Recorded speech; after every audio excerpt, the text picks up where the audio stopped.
Hi, my name is Stephen Long, and I host a show here on Rock Candy called Sacred Tension. It's about the spiritual discipline of asking questions. If you find yourself uncomfortable in your faith, if you find yourself caught between modern science and ancient religion, or if you're curious about the journeys of others who are sorting out faith and doubt, Sacred Tension is a place where nothing is off limits. You will find conversations with pastors, cult experts, spiritual leaders, and skeptics, all discussing the ways we navigate the faiths we were given. Find Sacred Tension right here on Rock Candy and wherever you listen to podcasts.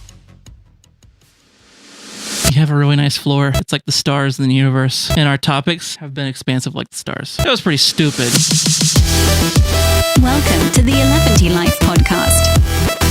What's up, 11ty family? Matt here. Welcome to this week's 11ty Life. I'm so happy that you are here with us. This week, I get to sit down with a friend of mine, Ryan Earnhardt, who has an amazing YouTube channel called Creative Sound Lab, and he is a mad scientist in the audio world. He does all kinds of super rad experiments with microphones and placements. And if you guys are, and I know a lot of you are, self-recorders, or you are interested in the recording arts, as most musicians that I know are to some degree, you will absolutely love his YouTube channel. He does some of the craziest experimentations that I've seen to date. And he does it just a few doors down from the Rock Candy recording studio. So that's convenient. We are leaving a link to all of his awesomeness in the show notes. So if you want to check out what Ryan is up to right now, I encourage you to do that. I promise you will not be disappointed. Hey, 2 dates to talk to you about that are really important in the 11tyverse. September 28th, we have our B-side EP releasing worldwide, and we've already released this to the backers for the Rad Science album that we did last year. We have remixes, alternate versions of songs from Rad Science, and we even have a song that did not make the cut for one reason or another on Rad Science. It's going to be on this EP, so go ahead and head over to Spotify, click on the follow button, and you will get that immediately loaded into your playlists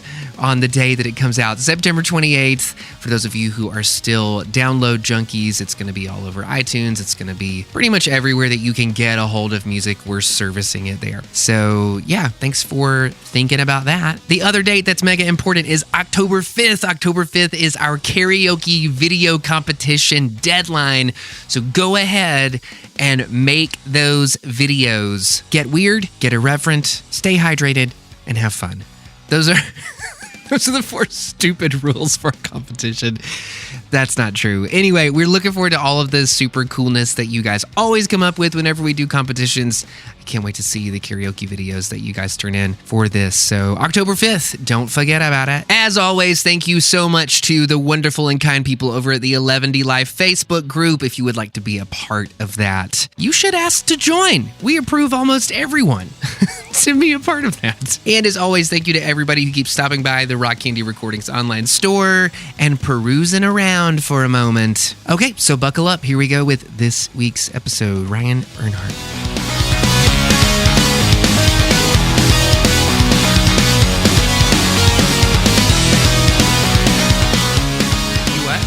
I caught a few episodes recently of the podcast. I forget, it was, you guys were talking about some studio over at Morganton, I think.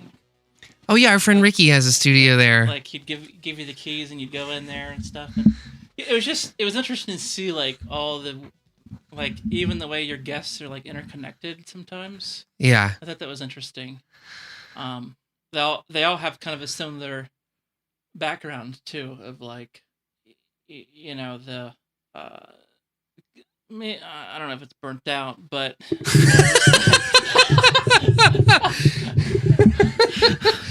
I mean, what I've found is that the most interesting people to talk to are the ones that are kind of cynical assholes about everything and are trying to figure out how to not be that. Because I feel like that resonates with my experience. Like, I got so cynical about things that I was like, but how am I going to enjoy life anymore? Yeah. And so it's just kind of been like fighting my way back through that. But yeah, like we had no idea when we started 11ty Life that it was going to kind of end up literally like weaving its way into and out of like all these people that we knew from childhood and all these like weird things that sort of come together to form a career, yeah, whatever. Yeah. Yeah. But that was a huge part of it. like driving from South Carolina to Morganton to Ricky's, because Ricky's studio was originally in his parents' house, in his parents' basement.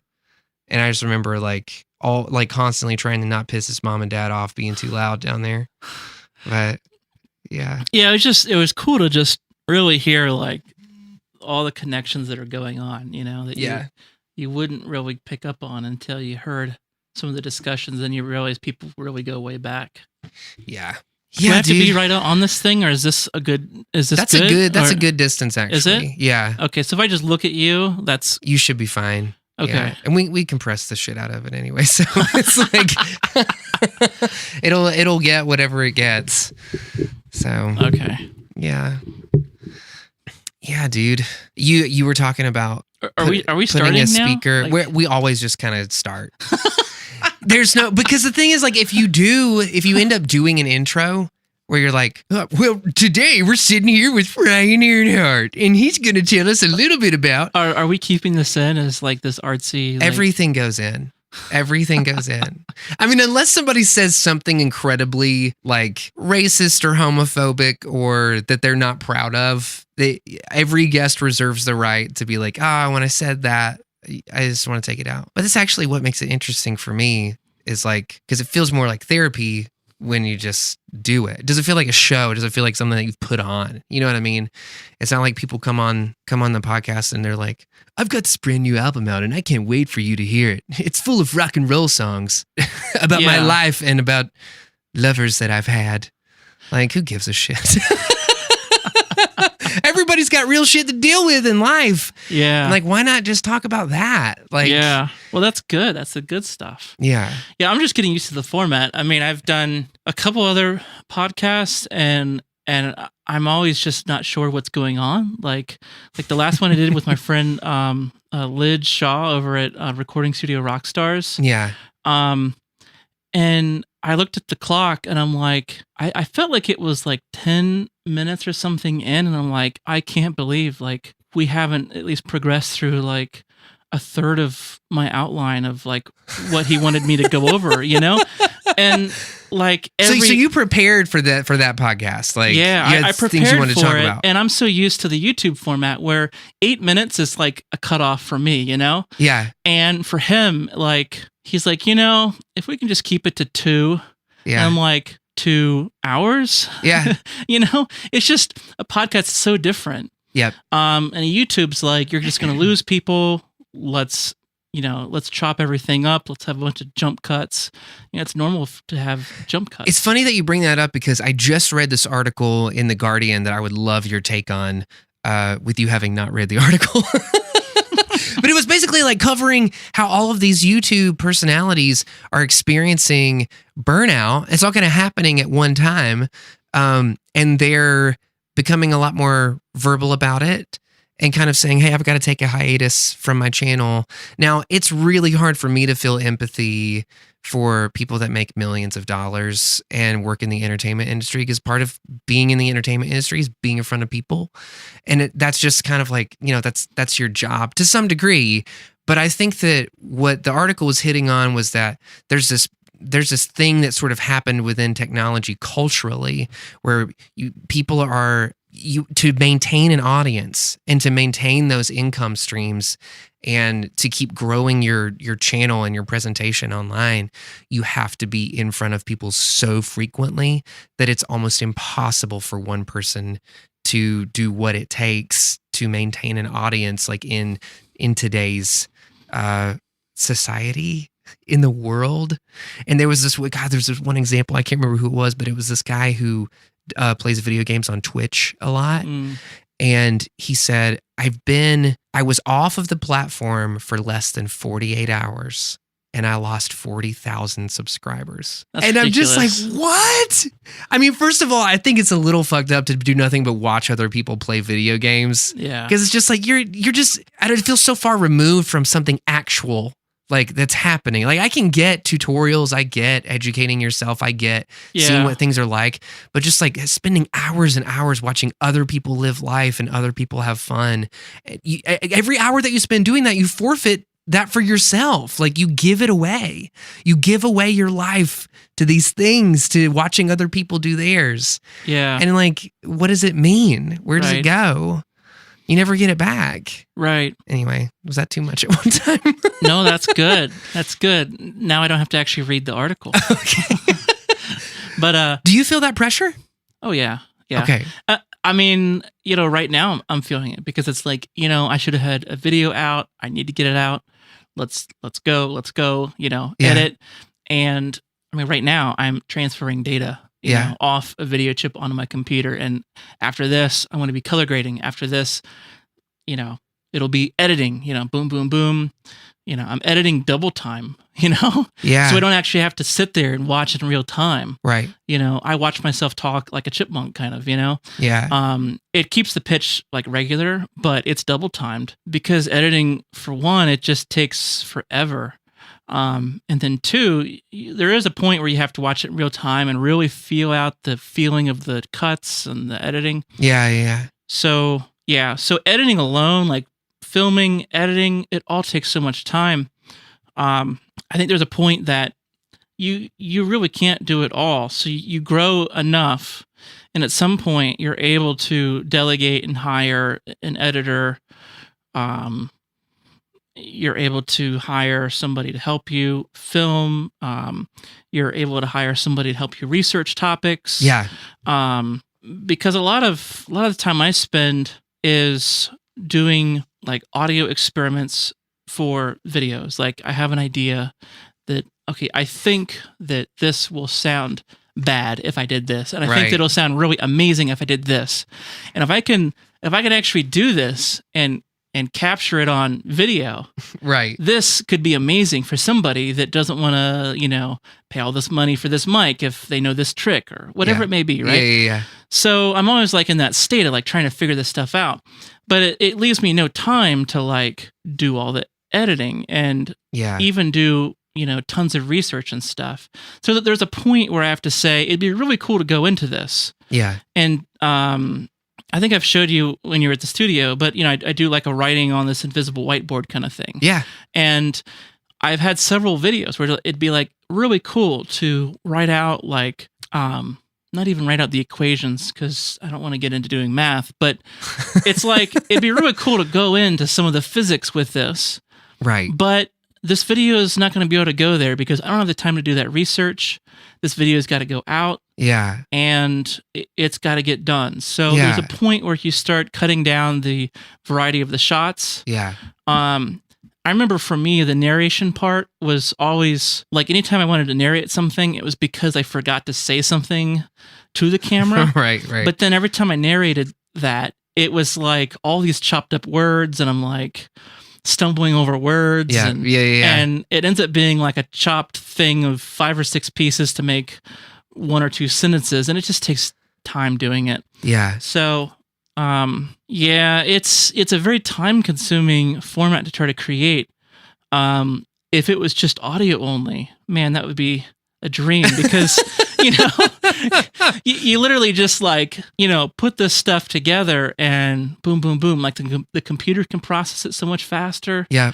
But with video, it's like, I can burn through 200 gigs in an afternoon. Yeah. Where with audio, it's like a few hundred megabytes or whatever. Right. Right. And I've thought about maybe doing a podcast or something, but I've just always enjoyed video and just kind of developing, I guess, Creative Sound Lab using videos because there is something cool about seeing how a sound is made because you always hear it on an album. Right. And you're like, I wonder how they get that sound. Right. So the video is kind of the point because it's like, here's how you get the sound. You can see it happening. Yeah. I always actually that's one of the things I really enjoy about your channel is that like I feel like there's so many times where I hear people say, well, in theory, if you were to do this or you were to put this mic here or do that, it's like, yeah, but I'm not that kind of learner. I'm not the kind of learner like I need to be as close to being in the room seeing what you're doing, being around you while you're doing it, kind of a learner. And I feel like the stuff that you make is in depth enough to do that. I totally understand what you mean too, like wanting to go into the physics of stuff, but it's like, well, we're not doing a special for ETV. It's like, okay, well, you know what I mean? Because it can get like it can get mega nerdy, and then all of a sudden you're like off in Neil deGrasse Tyson land. With physics. Yeah, there's a point where there is production value in doing extra things. Yeah. Like Casey Neistat, a big YouTuber that has gotten burned out. One of these people that I'm sure was mentioned in an article like this, right? He'll do drone shots, right? He'll do time lapses, Yeah. So sure, he could avoid doing the drone shots, but it wouldn't be quite as interesting, Right. And so for me, it's like, I have kind of a bare minimum. I gotta at least talk to the camera, introduce myself, Yep. and show some passion and some excitement about the topic, right? I have to at least demonstrate what I'm talking about. I mean, how do you know that's even true? Like, if I'm just a talk show, then how do you really know that I'm not just making this stuff up? So I think people wonder that about us all the time. But it is there is something kind of weird to creating this sort of content that we do. When I see what you do, I feel like I've got it easy doing the podcast. And we have people like ask us to do video stuff all the time, but I'm just like, whenever we scale to the point where somebody can edit it for us, like, then awesome. But in the meantime, like we're making records and running a studio, and like, but we barely get the podcast done on time as it is. It feels like, so a makeup artist described it to me this one time as being energy vampires. She was with us on this music video shoot that we were doing, and she was like, you're performing to the best of your ability, getting absolutely no feedback. In a normal scenario, you're on stage telling jokes, getting loud, getting stupid, hyping people up, like you're sharing an experience with people. And what you and I do, we're trying to fabricate that connection. We're trying to open all the doors for that sort of connection, and getting no feedback. Like almost like talking to a corpse, like pretending the corpse is alive. Yeah. Yeah. Like, and it's so much more draining than a typical conversation with someone would be, which is why I like doing the podcast, because you can play off each other. You can see how the other person's feeling. You can break to go pee. They do really human things, like little tiny interesting human bits that like keep everything interesting. But just like being in front of the camera, it's like, oh my God, it's the Eye of Sauron sometimes. Like, do you have a hard time with that? I actually love it. Like, I'm introverted. Oh, wow. Like it's an introvert's dream, Yes. because you can just sit there all day and just try to say something. If it doesn't work out, maybe say it a different way. Try a couple takes of an explanation. Usually it's 2 or 3 times. For like a course, I try to get it the first time and be more conversational about it. But for like a YouTube video, I try to really nail the explanation, and then from there, I know that I'll be edited. So I know that it's not just a one-time communication, but it's like a 2-part stage communication where if I don't say it clearly, I can always back it up with an edit. If I don't get it then, I can always do a narration over a picture with some background music. Yes. Or I can even just put a title that has an asterisk and says, correction, I meant to say, So there's so many different ways to cover your ass, Yeah. But I will say that if you get used to it, and you get used to talking to the friends and the people that you meet that listen to your stuff and watch your stuff, then you can just picture talking to them, right? And it makes it so much easier. Yes. Like it's, some people call it an avatar of like your ideal customer or whatever. Yeah. I have an ideal viewer, and it's people that I've coached from bands, musicians and bands. Some of them also recorded, and so I would just picture specific people that I worked with that also were kind of picking up recording, and we would talk and hang out during the session. So that's how I got started. That was my way of getting over the camera. But with YouTube, what's really cool about it is it's different from TV, and it's different from, I think, podcasting, in that within seconds of posting a video, I can be getting feedback. Yes. Yes. Yes. And then usually in usually in about an hour's time, I can figure out if I forgot something big in a video. Right. And I'm like, oh, like I should have covered that more, or this was confusing. Yeah. Like one time I did a video about the tremolo of the brown face Princeton versus the black versus I don't know what amps. Guitar nerd vid. Yeah, and I wasn't trying to go too technical with it. Yeah. But what I didn't realize is there's a very specific design with the brown face Princetons. I'm sorry, just the brown face Fenders, I should say. Is that the tremolo doesn't go like a volume knob where it's all the way on, all the way off, but it's like a volume knob up for the low end, but down for the highs, and then it swaps up for the highs, down for the low end for the volume. Yeah. So it's kind of like what do they call it? Harmonic tremolo or something? Mm-hmm. Well, guitarists know this because it's a part of pedals and stuff. They pick these things up because it's a part of their gear, and they say they learn this stuff up because it's labeled on their pedals, and it says, "Oh, the brown face harmonic tremolo." That's a setting on a pedal. Well, I'm not a guitarist, so I would have never saw that setting. It would have never cued me in, and so it wasn't until I actually looked it up specifically. Yeah. That I'm like, oh, okay, yeah, it is designed differently. Yeah. So within a half hour of posting the video, people were like, oh, but the brown face is harmonic or whatever. Wow. And it's a very, very subtle thing, at least with the amp I was using. Yeah. But it was cool, though, to get that feedback. Yeah, immediately. Yeah.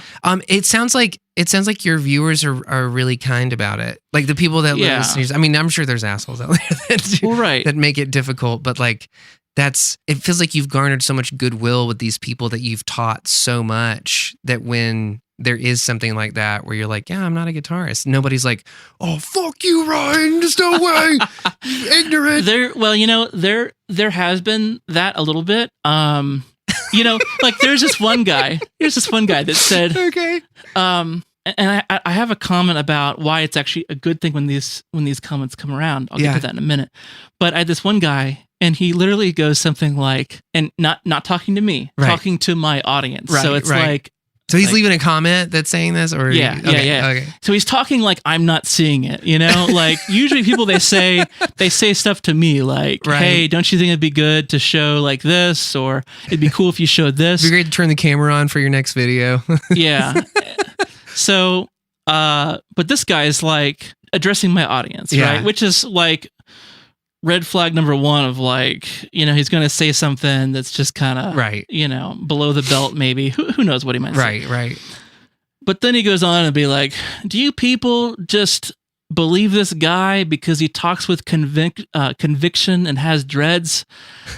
And I'm just like, well, I mean, maybe. I don't know. Like, I mean, I try to be memorable because there's a million people out there. So, like, I might as well not just be another guy with brown hair, right? So, yeah, like, be memorable. That's a tactic, I guess.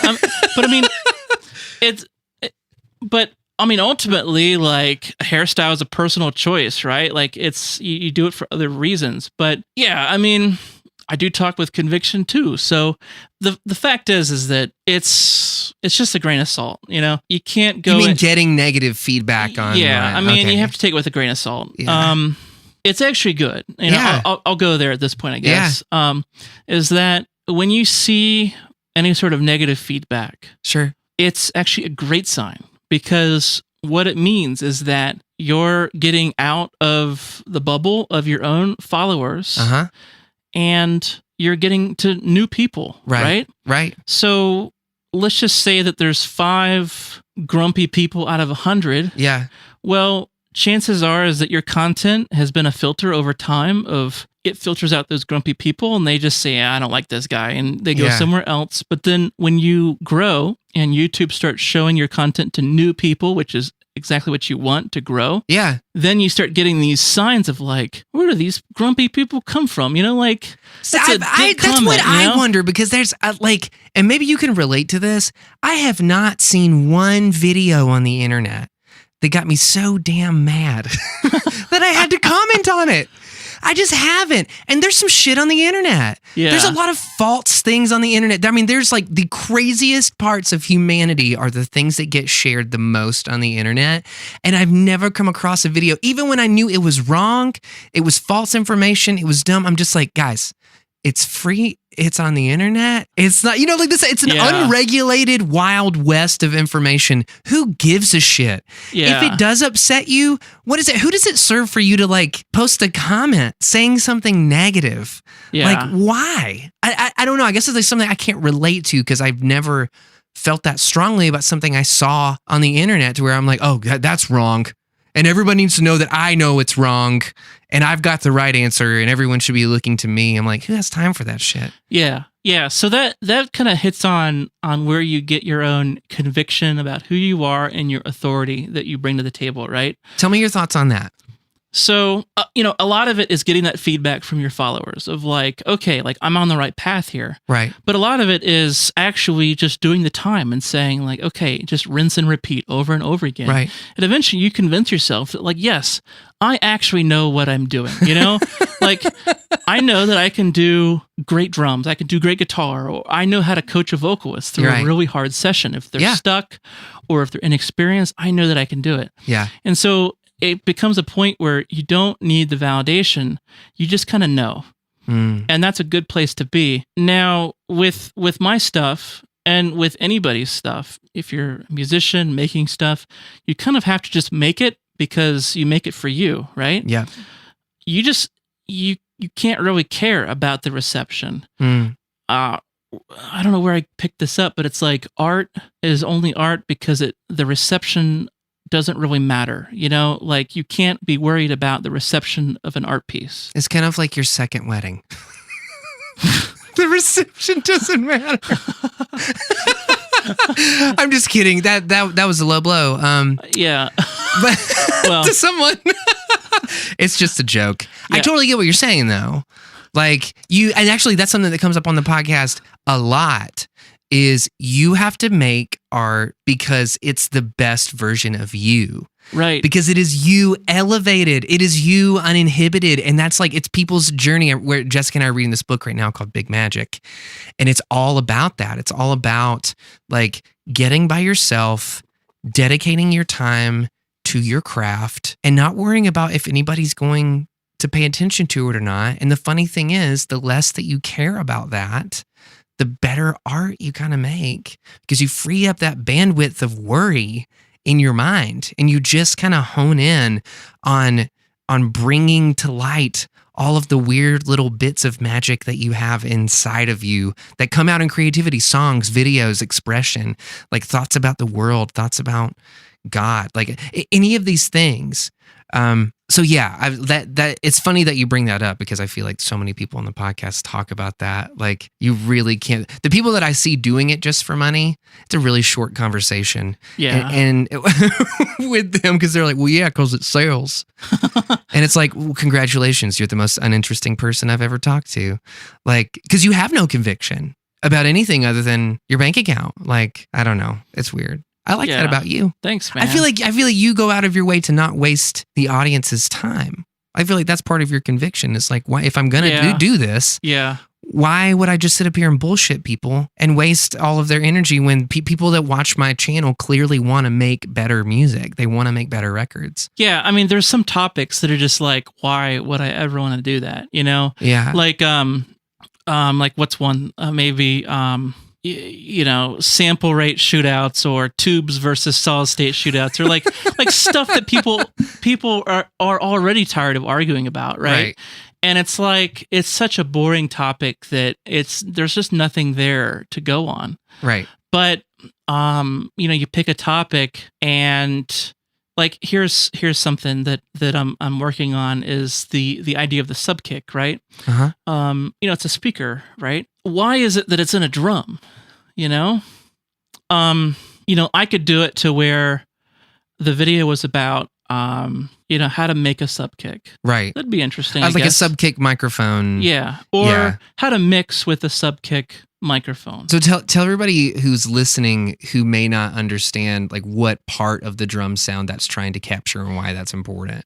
So basically what it is it's like, I don't know how true this is, but I'll just say it anyhow. It's like the white speaker of an NS10. Sure. That they had laying around, and they put it up in front of the kick drum on Right. the outside of the front head. An NS10 is just a speaker for everybody. Yeah. So a dynamic mic is a speaker. It's just it's a membrane with a magnet attached. And Yep. it generates electricity, and a speaker is just going the other way. So a speaker is a microphone and reverse. Now, I've never played a sound out of an SM57. I still got to try that. Okay. I'd imagine it would be like a little tweeter or something, Right. But Right. but you can capture sound with a woofer, Yeah. a 6-inch speaker or whatever. Is it So- woofer or woofer? I don't know. Is it woofer or woofer? Post in the comments below. So Tell us what you think. So yeah, like there's so many different ways you can go with an idea, right? You can go into the history of this thing, right? Right. But yeah, you said I don't want to waste my audience's time, Yeah. And so for me, it's like, well, what's a way we could do a remix of this idea, something fresh, Uh-huh. And so I thought, where else are speakers? Well, we have speakers in guitar cabinets. They're right there. We don't even have to set them up. We just put a guitar cab right in front of the kick, and Yeah. we're good to go. Take the 1/4 inch out, put that into a mic pre, Yeah. and it actually is a great sounding sub kick. You know? Wow. Now here's the thing, though. And this is where So you're talking about turning a guitar cabinet into a microphone simply by putting it in front of a kick drum. because it's already mounted onto a baffle. It's in a case, right? So it's all ready to go. You just got to put the thing in front of the kick drum, and you got to hook it up. So you need to go from the unbalanced 1/4 inch, and instead of going into the head of an amp, for me it was like combo amps, and if it connects via 1/4 inch, I just unplug that thing, right? Right. And then I can go. At the time, I was doing a DI box, which is not technically correct, but it's one way to do it. Yeah. And so it converts the unbalanced to the 3 wires of the XLR, and that goes into my preamp. Yeah. And it sounds amazing. And that's a 12-inch. It's a 12-inch speaker. Yeah. But it sounds amazing. Now, here's kind of what I'm trying to develop. And, we don't really listen to music with just a speaker. We put it in an enclosure, right? Right. So why is it that the subkick is in a freaking drum, Like Yamaha, I think, designed that because it really does look good on stage. It looks like it belongs up with the drum kit, right? Yeah. But usually speakers to sound good are in an actual, maybe a cabinet, Enclosure, right? yeah. And so the guitar amp will sound different than just hanging the speaker by, some thread or string, or a snare stand even. Like, people come up with creative methods to put the speaker out in front of the kick drum. Yeah. But the thing is, though, this is the next step that I'm testing is a cardioid microphone Okay. is created by having vents in the back. An omnidirectional microphone is not having vents in the back, but having a very small port just so that the speaker can, flex with air. There's not pressure in there building up. But it's a closed back for omnidirectional. Right? So doesn't this sound familiar? You have open back cabinets, you have closed back cabinets. So here's the thing. What if I designed a speaker cabinet that was for a subkick microphone, and I could dial up or down the proximity effect because I could put it into cardioid by opening the back of the cabinet? Wow. And I'm pretty sure that it's like a half octave difference of what you get. Yeah. Like if you just have the speaker just naked in front of the kick drum, or if you actually put it in an enclosure. Right. And I bet you anything, the proximity effect, the low end would be affected as if that enclosure was actually like closed back. Like if you took your closed back guitar cab and put it wouldn't have quite the proximity effect, because that's how it works, right? As an open back cabinet.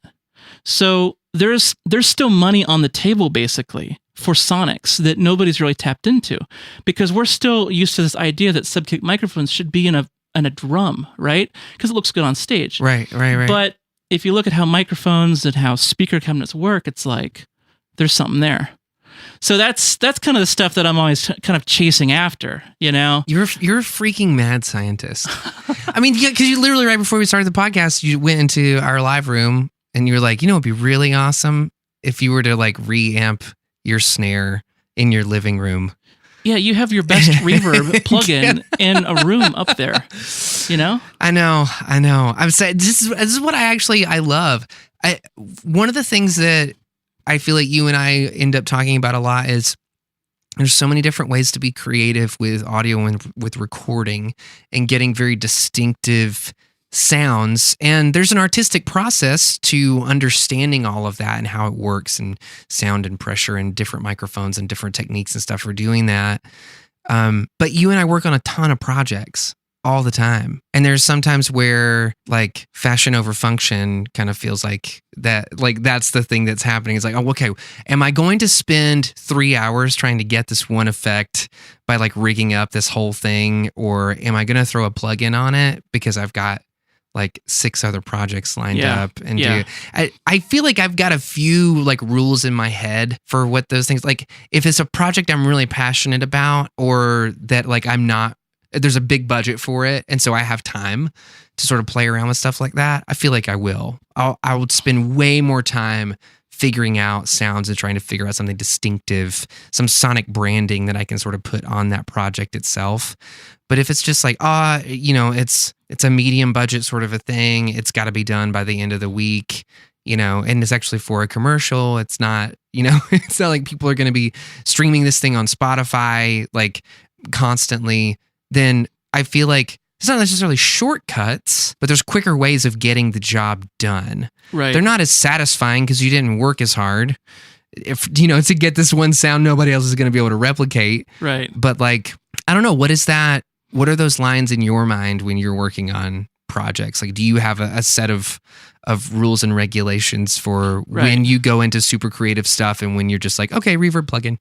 Yeah. Snare plate. Yeah, I definitely do because, if somebody is coming in for the day, I usually do a song. So I try to keep, doesn't always work out like this, but, I try to, have basically a team meeting, the night before and go through some of the references and then plan out a data song. And then each day it's like, okay, we're doing scratch tracks, we're doing drums, we're doing guitars, we're doing vocals. Like it's all like a very scheduled thing. And it always feels awesome to have that momentum of like, we're getting stuff done, we're killing it. Yeah. But I think the landscape is changing a lot because we have musicians that are recording themselves. So it's not like that the songs have to be pumped out like one track a day, but they can take some time. They can kind of see where things go for a while, I'm glad you mentioned momentum because I wanted to ask you specifically, what do you think kills creative momentum? Like what's the thing that you experience in studio sessions that kills either your creative momentum or like when you have a band, like if you're, and a lot of bands listen to this podcast like that have had recording experiences before, so they know what it's like to be in a studio and all of a sudden it's just like boner kill, like can we leave now? Like I don't know, what have you experienced any of that? Did you have like one set, like I don't know if you have stories about sessions that just went horribly wrong? It can happen from all sorts of places that the momentum can be killed. I think probably the number one is just some sort of technical issue, like, the headphones aren't working, you can't figure out why, or something stupid, The second place could be like just too many options. Like, hey, can we get a synth pad on this song and we need to hear it before we do other things? Yeah. And then you end up going through 300 presets, on Absinthe or Omnispheres or whatever synth you use. And you just end up going through preset after preset. That can happen with guitar pedals, I'm sure. Yep. Another technical issue could be buzz in guitar stuff, Oh my gosh. I had a mic go bad, the mic was dipping out on me. And I'm like, okay, well, I really wanted to use that mic. Now what do we do? And I mean, if anything, you try to go with what is going to work. Because you need to build trust with the artist that you don't suck and that you're going to get the job done, So like for me, it was always, just nail the drums, get the scratch. Yeah. And if it's a multi-track session, get the scratch tracks, nail the drums. try to get some high fives in of like, oh my gosh, like somebody's always got a comment about how like deep the toms are or whatever, okay, whatever. Yeah. But that like the drums are mixable at least, they have like good mids, the cymbals are smooth sounding, like great lows, mids, and highs. Yeah. But so you know what you're looking for. Right. And of course, as long as they're happy, then that just feels like, all right, this is going to be awesome. Yeah. Let's do it. What do you want to record next? Right. And so that's what you want, And so usually for me, it's like fast. Just whatever is going to work, just put it up and go. Yeah. Now, there is some stuff that I do, and this has come a few times in our conversations.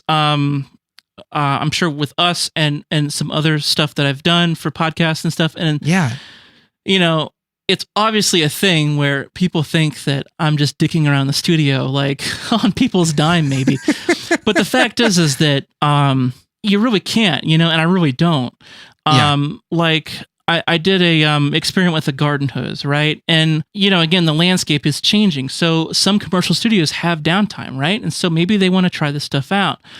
But for me, what it is that it's not a time waster. It's an ability to reach into something that they don't have. Yeah. They don't have to pay for.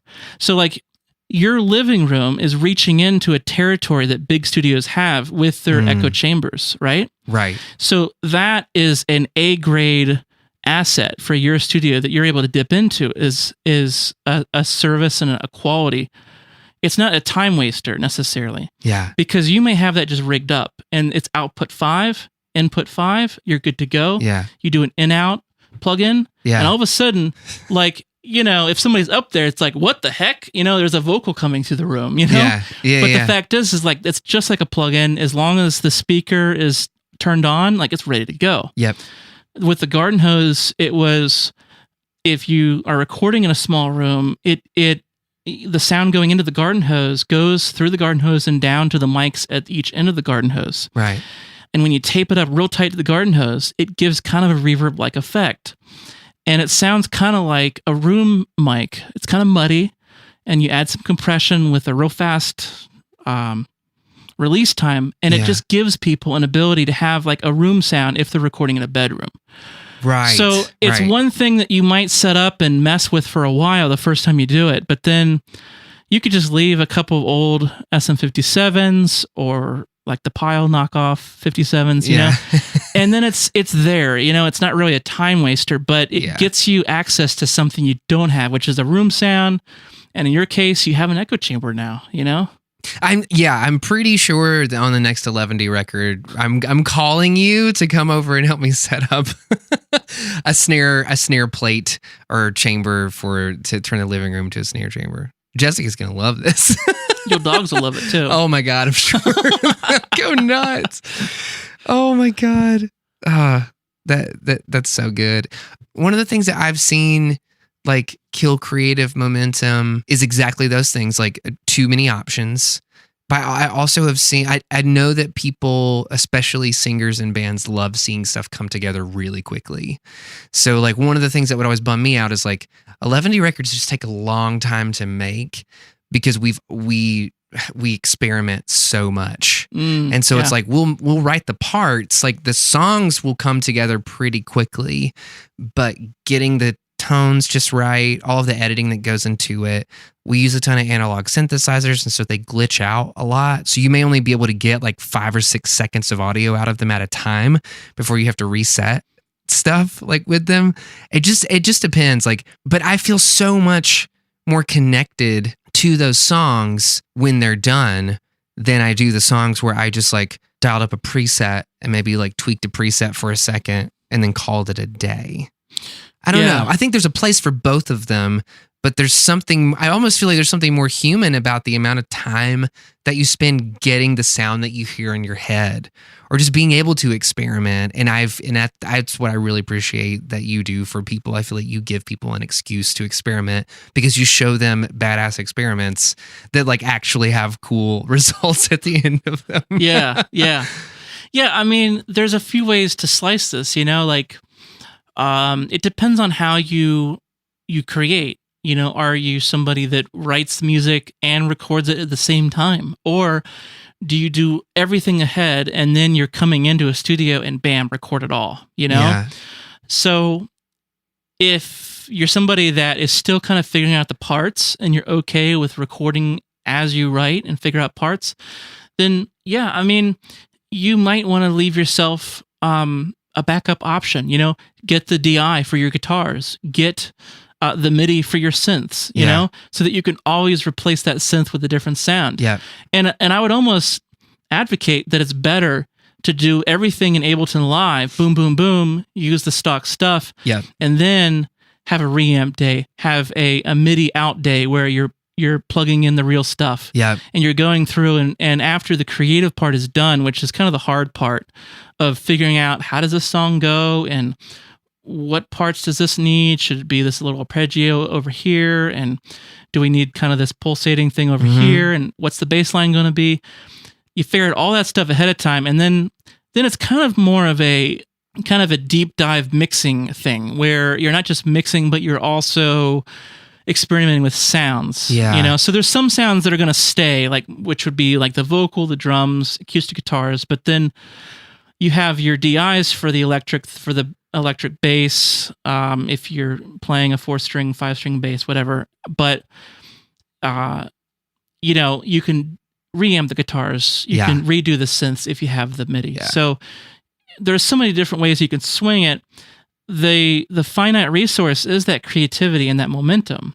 Yeah. So don't waste it on going through presets, you know? Right. Yes. Yeah. Waste it on parts. Waste it on things that like are moving the song forward. Gosh, I love that. I still feel like every time we do a record, I sort of approach it a little bit differently. Yeah, it's kind of weird. One of the things that we ask people who come on the podcast, I'm pretty sure you and I have talked about before at some point over wine on a porch somewhere. Where does love come from? Where do you think love comes from? Man, that just shifted gears. Oh, yeah. I mean, wow, that's like a whole different part of my mind. I don't know, man. That's a lifelong quest, you know? I think it's got to do with connection, intimacy. Okay. You know? I mean, how is it that I can love my kid just being born? You know, I've never seen them, you know?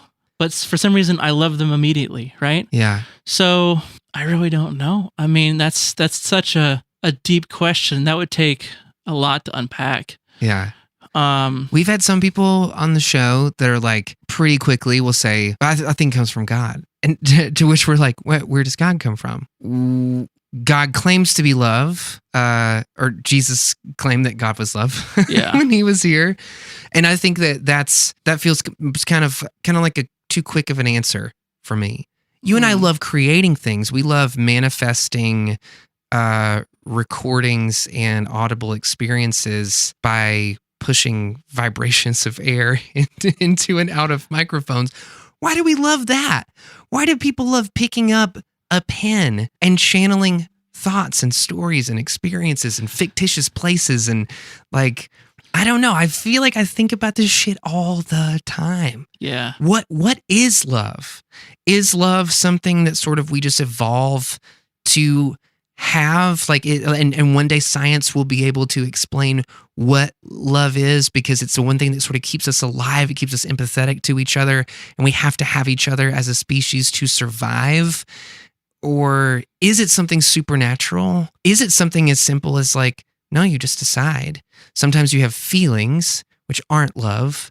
And sometimes you have love, which some people would call a choice. I choose to love this person. I choose to behave in this person's best interest, or in a loving way to this person, even though I might not like them, which you could also call acting. Yeah. So I don't know. Well, I think it's there's something in us that I think needs it, right? That desires love. Yeah. Or to be loved. I think both. But I think even if you're completely alone, you'd still have to love yourself to, you know, to do anything. To, let's say you're on a desert island. I mean, you'd have to love yourself to not just lay out in the rain, be like, well, I hope this storm kills me, you know? But is that the same thing as just being hungry? I mean, if you lay out in the rain long enough, you're like, I'm so uncomfortable. I have to get out of the rain just because it's uncomfortable. Right.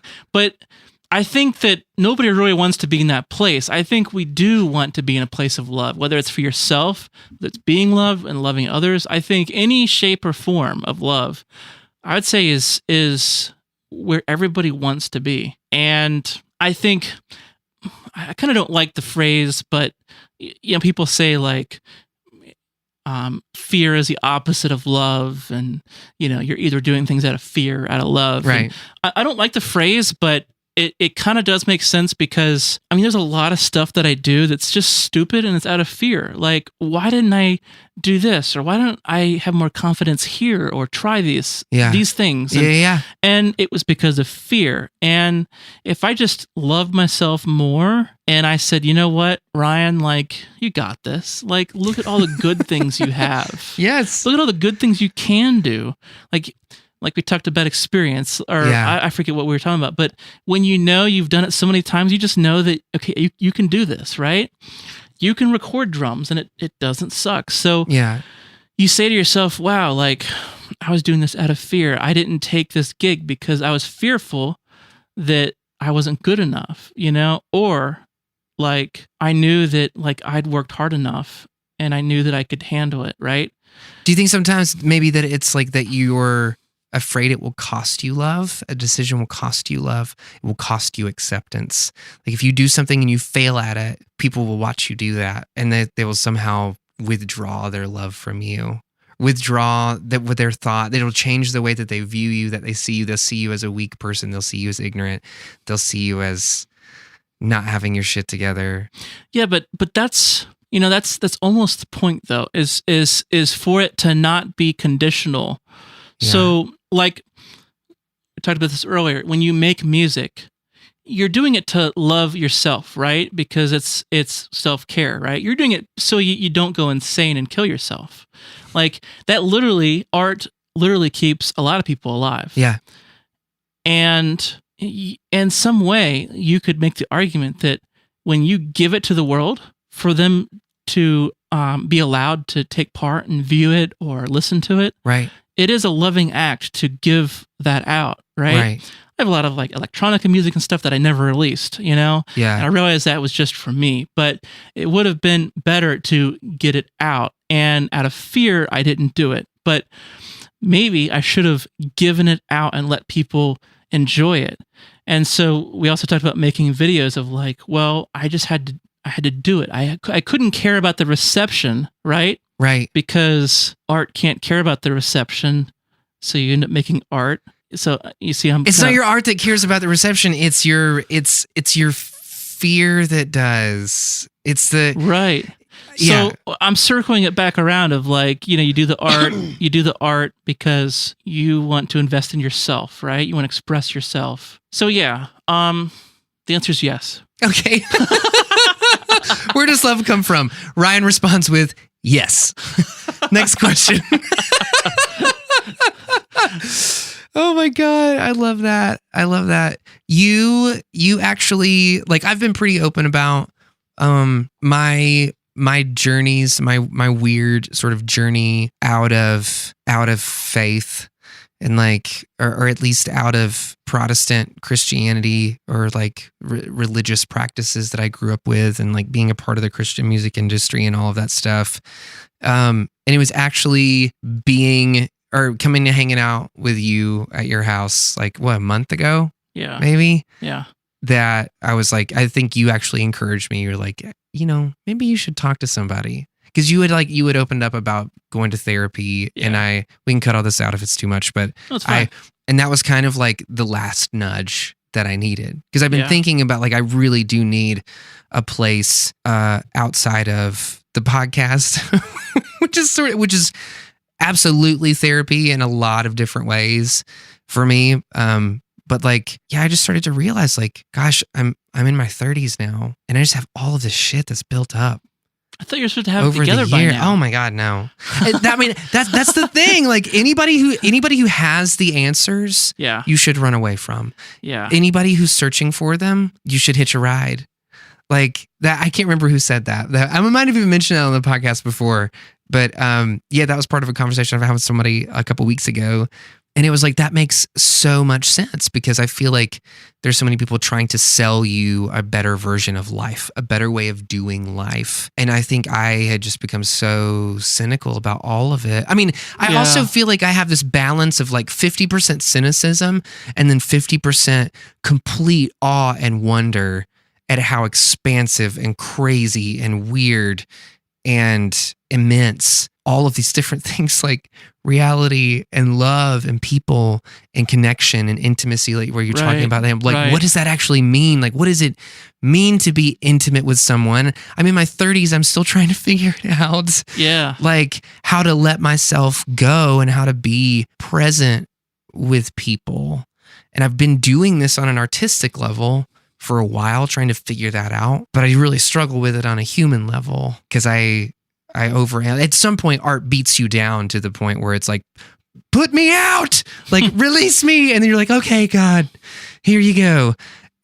But like your connection with people, your connection with humans and your relationships with people, it's totally different. Like it's so easy to sort of put that off. It's so easy to sort of plug the weird internal holes that you have in the love that you have for people.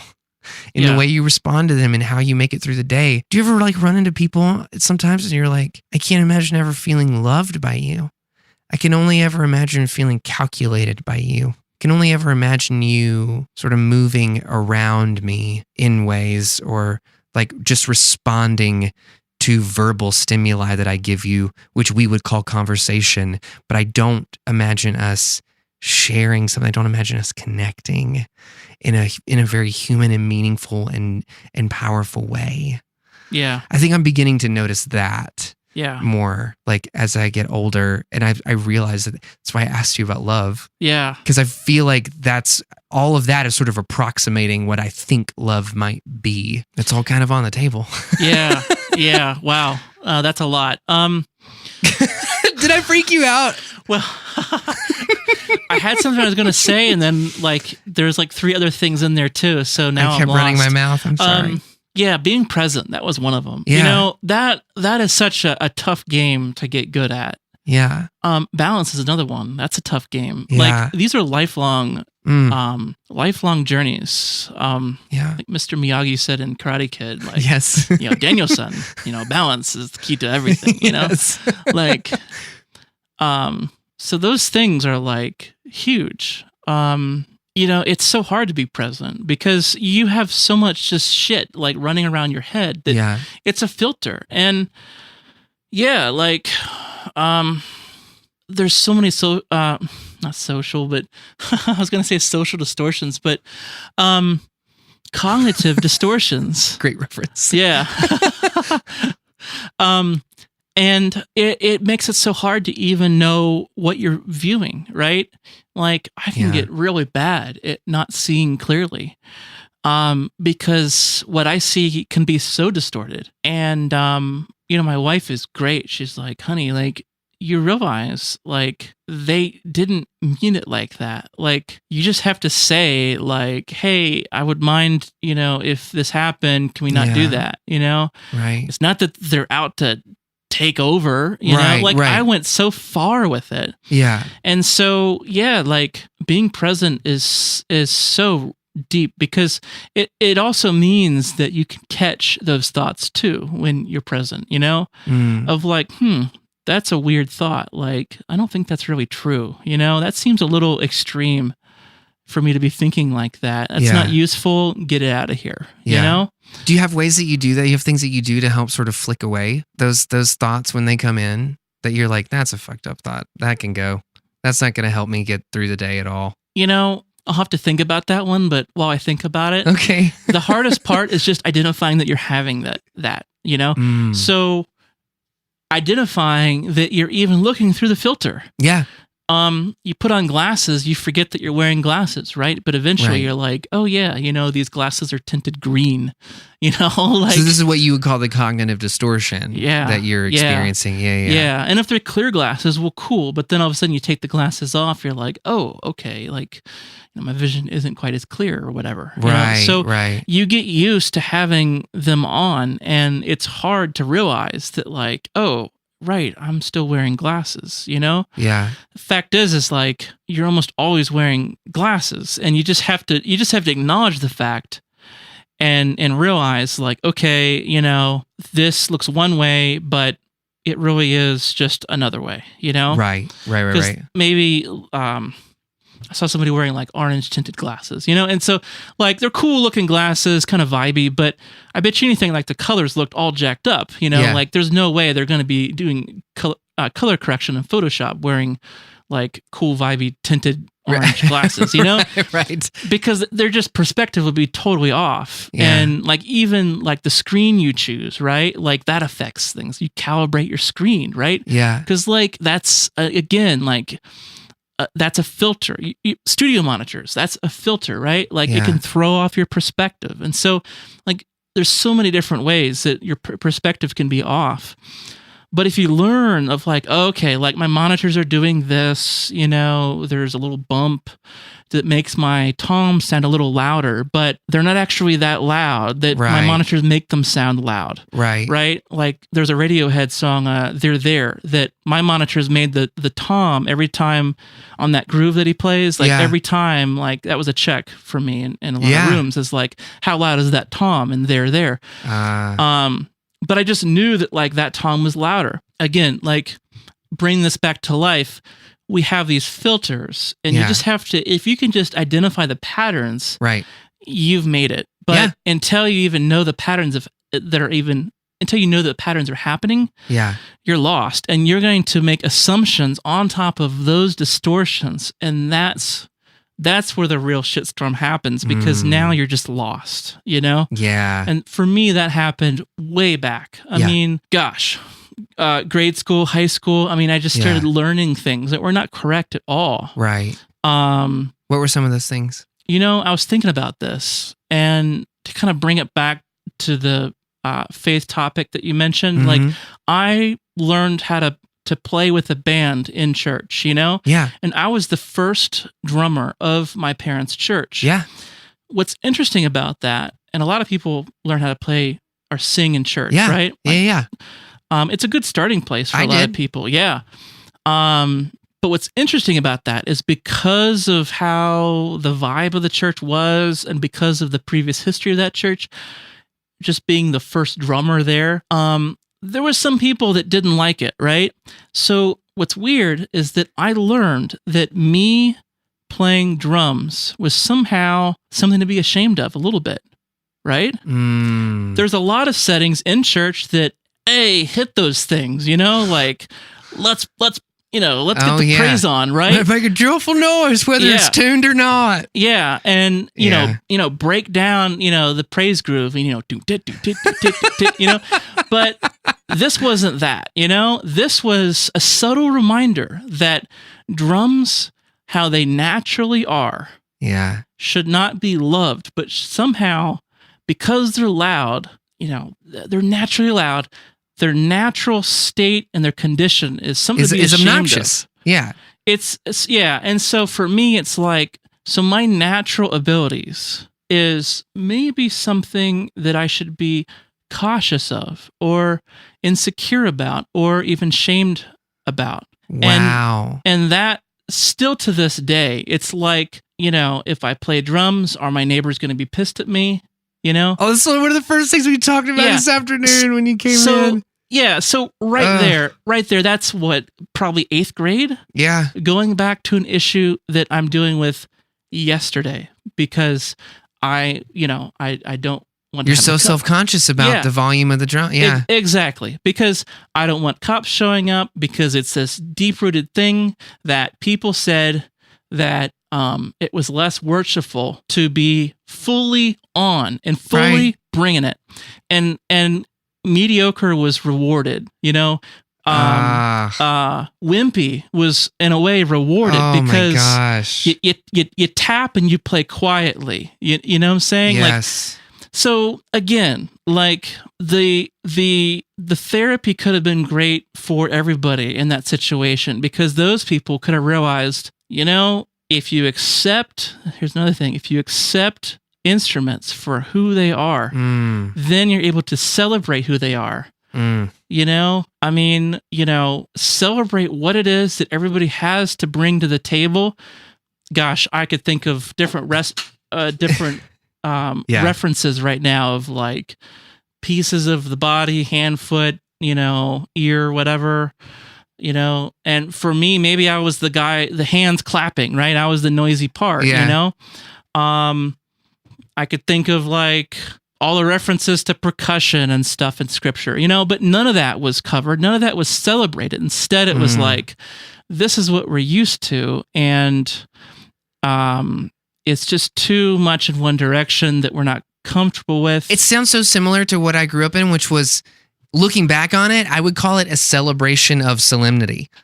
It's just people being solemn and celebrating how sterile and boring and fucking uninteresting everything is, because God forbid we do anything that stimulates our bodies in any way, that gives us any adrenaline that makes us feel like we might be out of control of ourselves for a moment. Right. I feel like that. Yeah, that's another one of the reasons why I feel like I swing so far in the opposite direction. Like all of that weird baggage of people constantly telling you if it feels good, you should be ashamed of it. If it feels awesome and it's loud and obnoxious, you should always be turning it down because somehow God hates you for it.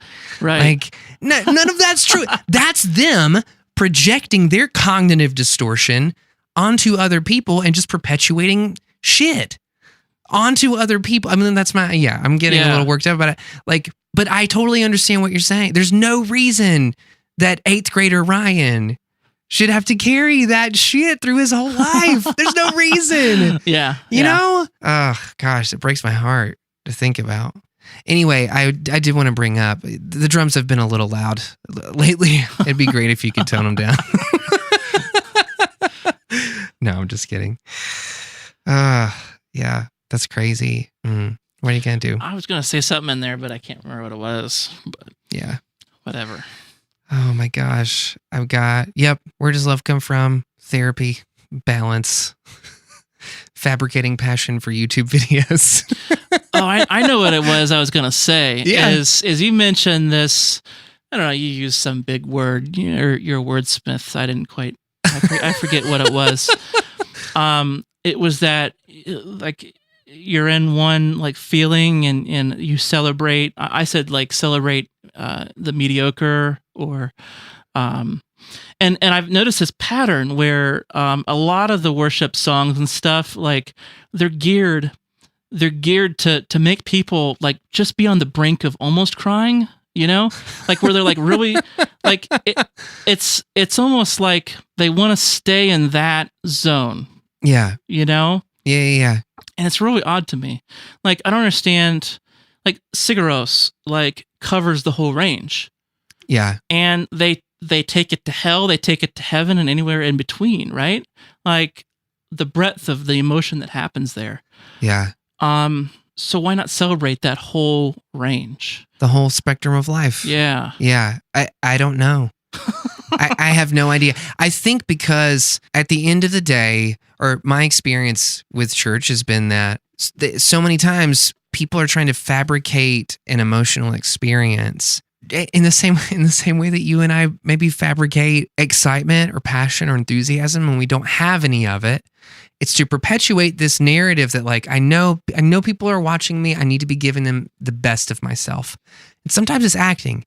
Sometimes it's real. And then other times it's like, well, no, this is part of being a professional, showing up and doing your job, no matter how you feel that day. So you just have to like kind of turn it on and go with it. But I feel like when it comes to religion, that's something completely different.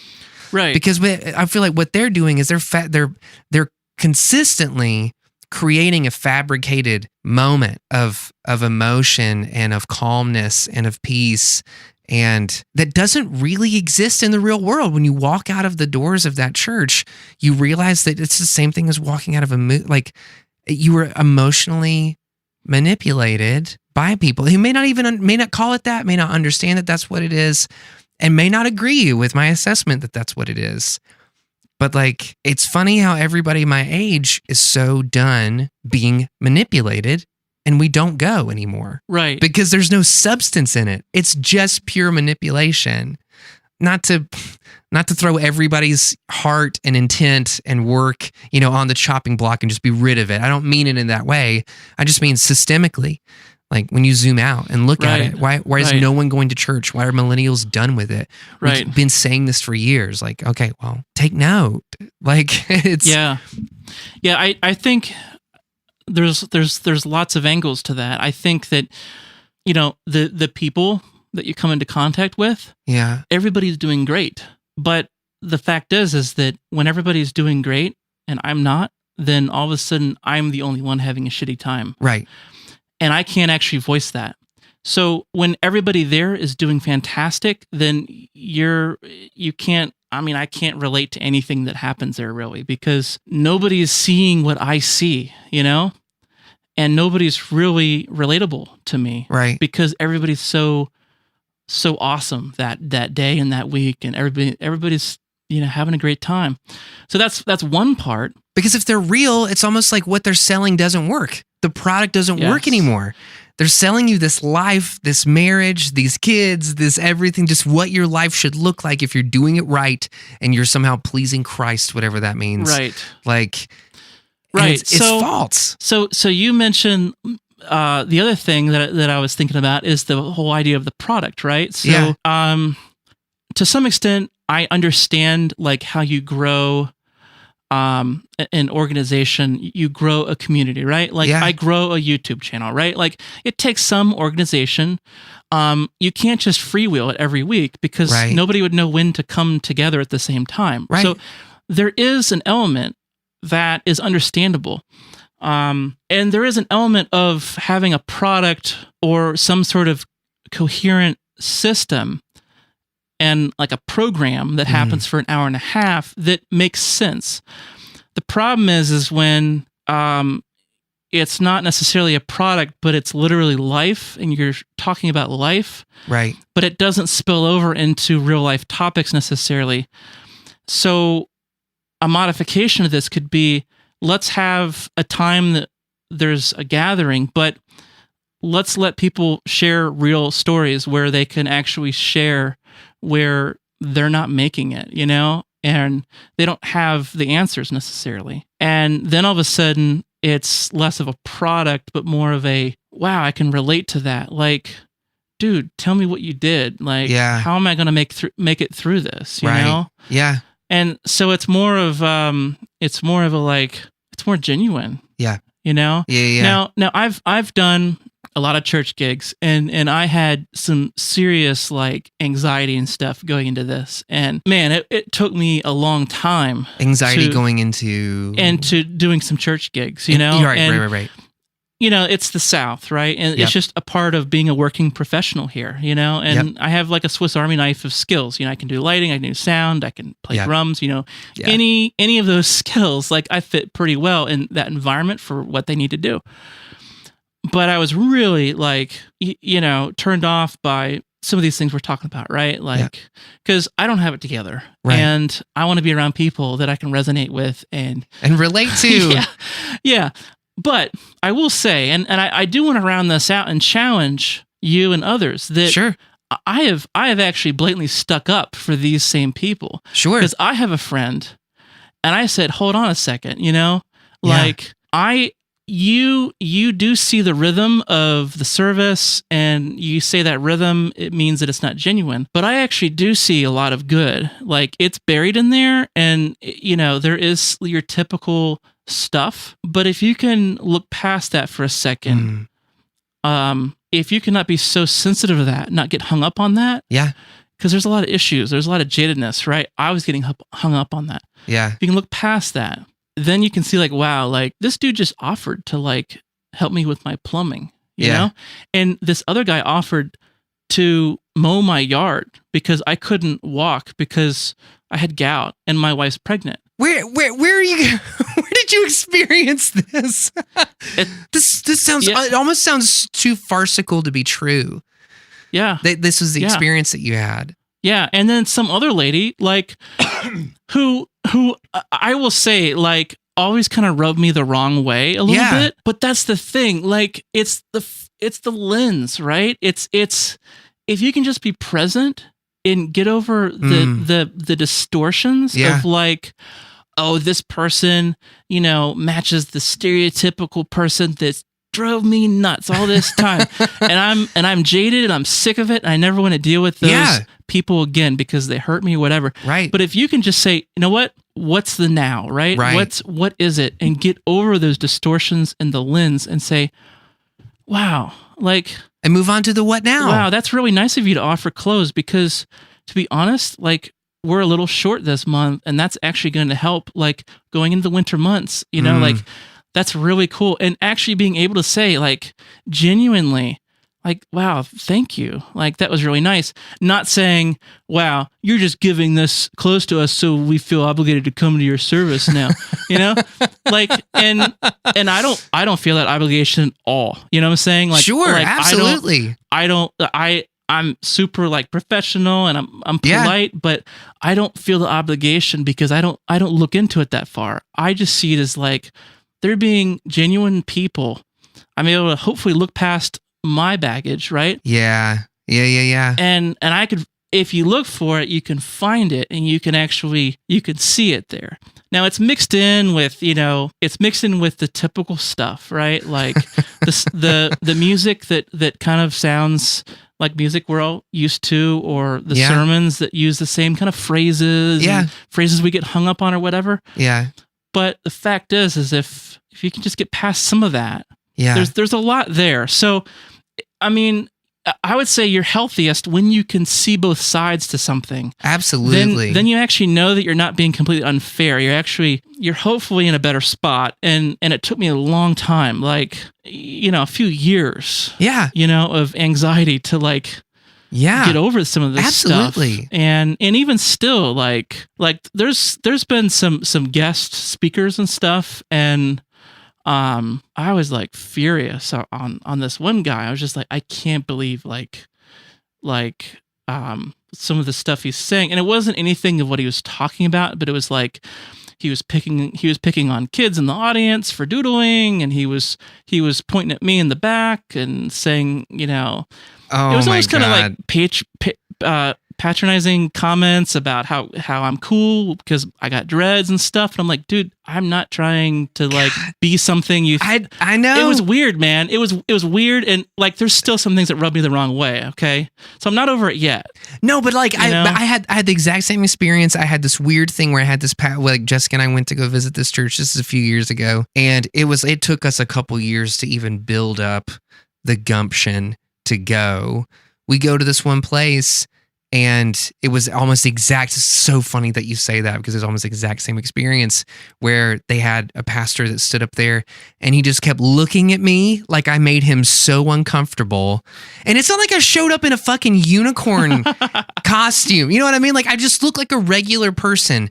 And Jessica and I were sitting there, and he just, like, kept, like, directing comments towards me, like, calling me out, pointing me out. Like, and this is the first time I've ever met this guy, first time I've ever been in this church situation. And he was just like, it got to the point where he was, like, trying to get me to say amen to everything he was about to say, to everything he was talking about. And he, like, kept inching closer and closer and closer. And he finally, like, almost got up in my face. He was literally, like, 3 feet from my face, staring me down. And Jessica's, like, squeezing my hand, like, please don't stand up and give this guy, like, a tongue lashing, because he just, like, let's just ride it out and we'll get through it and it's going to be fine. I've never come so close to standing up in church and telling a pastor, fuck you.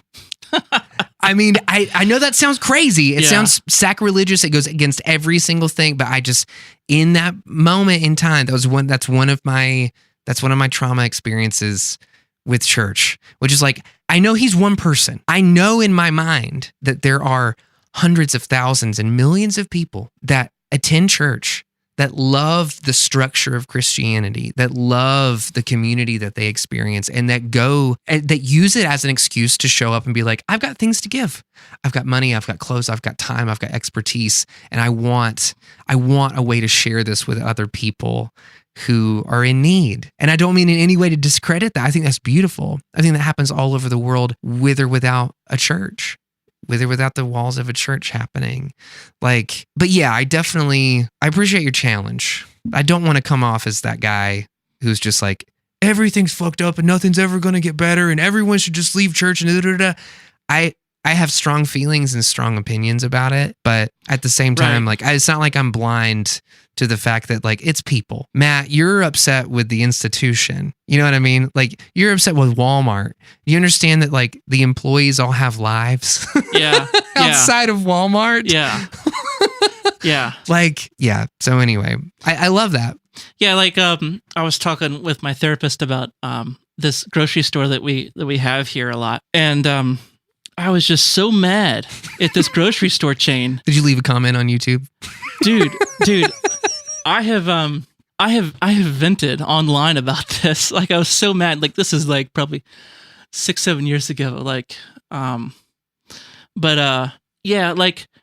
just go on and on about how it's this grocery store's personal vendetta, you know, about how they're just trying to screw me over, and I'm trying to feed my family, right? And they're just trying to play pricing games with me, you know? Yeah. Hey, you want a thing of Pepsi? Well, you're gonna have to buy 5 of them, you know, or it's twice the price, you know? And I'm like, well, who am I? Am I a wholesaler? Right. I'm just a dude, right? I don't want to pay twice the price. So then I get mad, and then, you know, there's been so many things with this grocery store, right? It's just little things. She just goes to me, she goes, they're just doing the best they can, you know? Nobody, it's not a perfect fit for anybody. Right. And the fact is that you can take peace in knowing that everybody's kind of thinking the same thing. Right. There's a very few, a very few amount of people that it actually works perfectly for them. Yeah. But the other people, you know, steak's on sale and they really wanted to buy chicken on sale, and they're out of luck, right? Yeah. Yeah, you know, it's so easy to go with these cognitive distortions and start to assume that this organization is out against you. You know, they're not public enemy number one, but family enemy number one, you know, where it's oh my gosh, they don't have baby formula on sale. Are they trying to starve out my newly born baby? You know, right. No, the fact is that, you know, they've been told by a company that maybe they can't put it on sale. You know, and they're just, you know, again, they're doing the best they can. Maybe they're actually on your side. You know, right. Maybe they think it's astronomical prices for baby formula too. But and so my therapist is you know what? Maybe they're doing you a favor by putting the generic brand on sale because they figured they'd at least want you to buy something on sale. And I'm like, wow, I never thought about that. Yeah. Maybe they're on my side. And she's like, yeah, you know, maybe they're not your enemy. Oh my God. I love that. That's so good. I've had a great time. We've gone the length. Is there anything that we didn't cover that you want to cover? I don't know, man. I don't know what topics you usually like to go, but you can always come back on some other time. We can keep going. Yeah. It'd be great. You just right down the road. It'd be so easy. Yeah, man. Thanks for having me. This is cool. Awesome. Thanks for coming, Ryan. Yeah, man. Thanks for having me. 11T Life is a production of Rock Candy Recordings